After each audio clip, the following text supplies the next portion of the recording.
Here I am, keeping warm in my workshop. Here is a bike that has a really shitty basic controller in it, and battery thingy blah blah blah blah. Basically, when it's pedaling, it goes like crazy. Well, not so much like crazy. Nice gentle pace there. But it will just keep going, accelerating faster and faster and faster. That front wheel is probably going the equivalent of 20 miles per hour, which is illegal.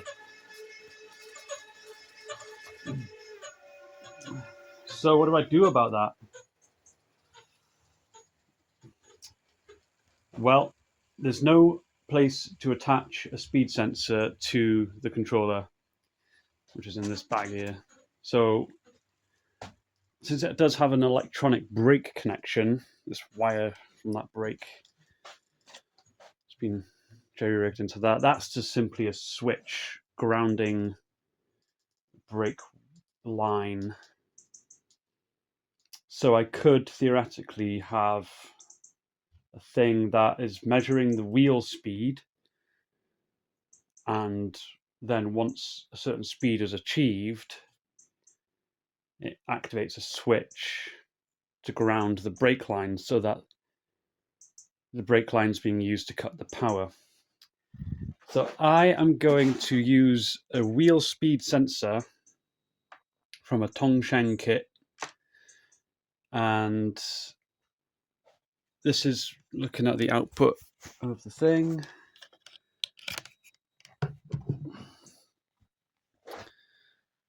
With the light. So that's the output of the wheel speed sensor. When I put a magnet next to it, the output goes to 0. That's what's called an open collector output. So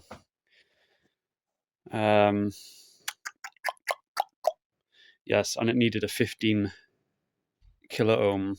Probably that's the top end. Probably better to have something a bit lower, maybe 10k, 8k, maybe 5k to reduce noise. Between the output and the 5 volts, it's a pull-up resistor. Without that, it would just not work. So that's the beginning of having a microprocessor controlled switch, because I need to measure the timing of as the magnet passes the sensor. Magnet's attached to the wheel and it's spinning past the sensor. I need to measure the time it takes to do that between pulses, as it were, and do some maths and work out how fast the bike's going. And if it reaches 15.5 miles per hour, which is the legal speed limit, the microprocessor then will have to, short the brake line. So the brake line will be jerry-rigged into the microprocessor to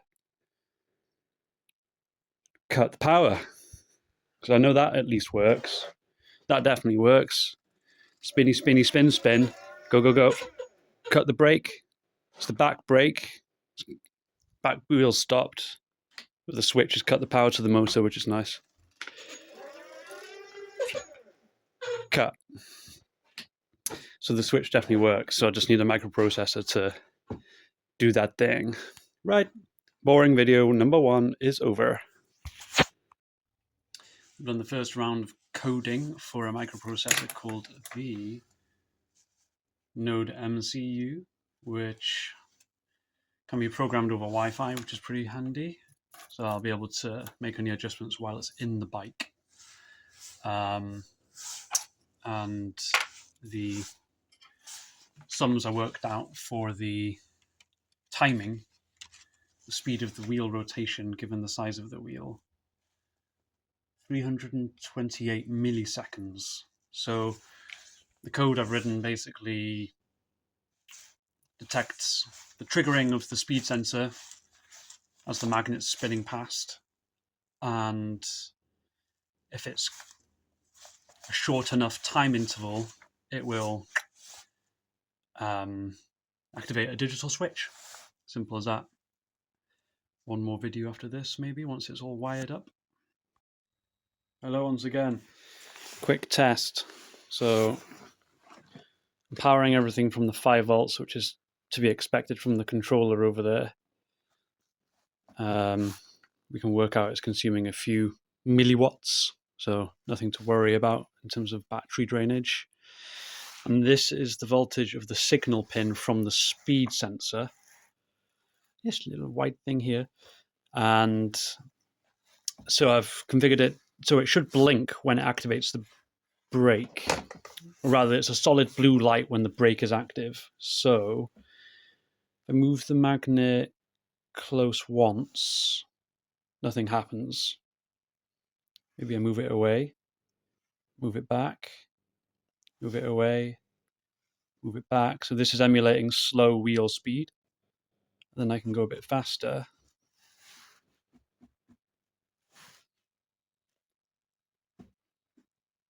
Slower, faster.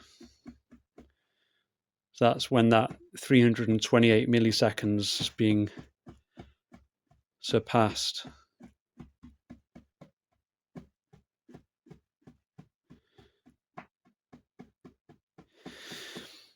So that's proof of concept, and yeah, it's very convenient that the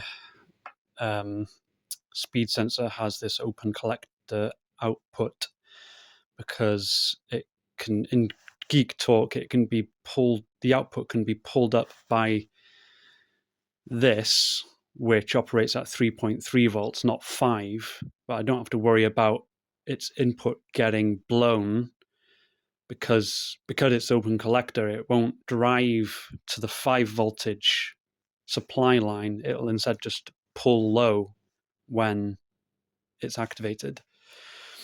So everything's within the tolerance of this device. That's enough for now.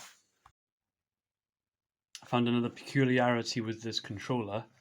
The brake signal line is activated when there's basically a short to ground, and the level at which that, when it's high and unshorted, is 38.8 volts. Is that battery voltage?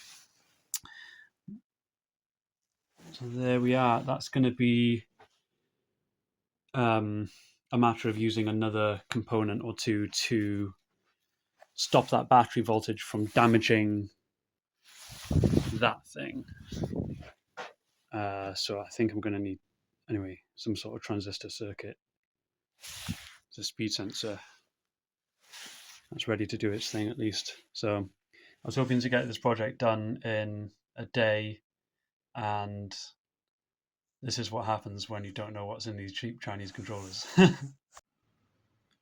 Back on the electric brake for the bike again, and yesterday I just took a few measurements and worked out the circuit that was operating the brake, and it is something like this,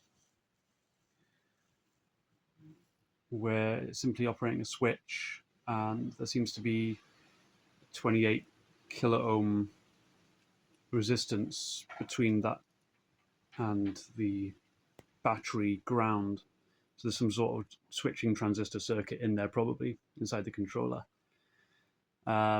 So I've got this 42 volt switch to make out of transistors, and I remembered an old project where I had to make a high side switch. So I was using a low voltage, like the 3.3 volts I'm dealing with from the microprocessor, to switch this higher voltage.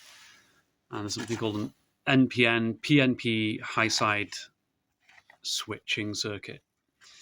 You can see here the switch, the brake switch, and the load are effectively, they can be compared to the brake and transistor circuit that exists probably inside that controller. And so I've got my input of the microprocessor here at 3.3 volts, this high voltage there, and the switching here. So it's all very the same, really. And I've just basically copied that circuit, and I've got some way of like faking the 3.3 volts, and I can switch it on and off. So this is actually switching the higher voltage on and off using a low input. And I've just been leaving it on a much higher current than is expected in the bike, because just want to test these transistors, make sure they all work. So these are all things I've got from audio amplifier days. Everything's working fine. Yeah, nothing more to add. Okay, here's this jumble of wires, and I had to change the program while it was in there. You see it's booting up, a little flash of the light. So it's powered off the controller, that's fine. I actually had to remove some sort of protection diode in there just to stop some sort of voltage drop. Works fine now. Who needs protection diodes anyway? But as we can see, I think this will work now. Ooh, there we are. So power's starting up, and the light should come on when the speed sensor triggers at that certain speed. So go, go, go, go. Oh, there we go. And the motor has strictly cut power. So I can keep pedaling the back wheel while, so that motor's power has been cut by the speed sensor on the back wheel, going at what looks like about 15 miles per hour. So I'd call that a success. If I slow that down again, light's gone off. Ooh, the light blinked then. Wonder what that was about.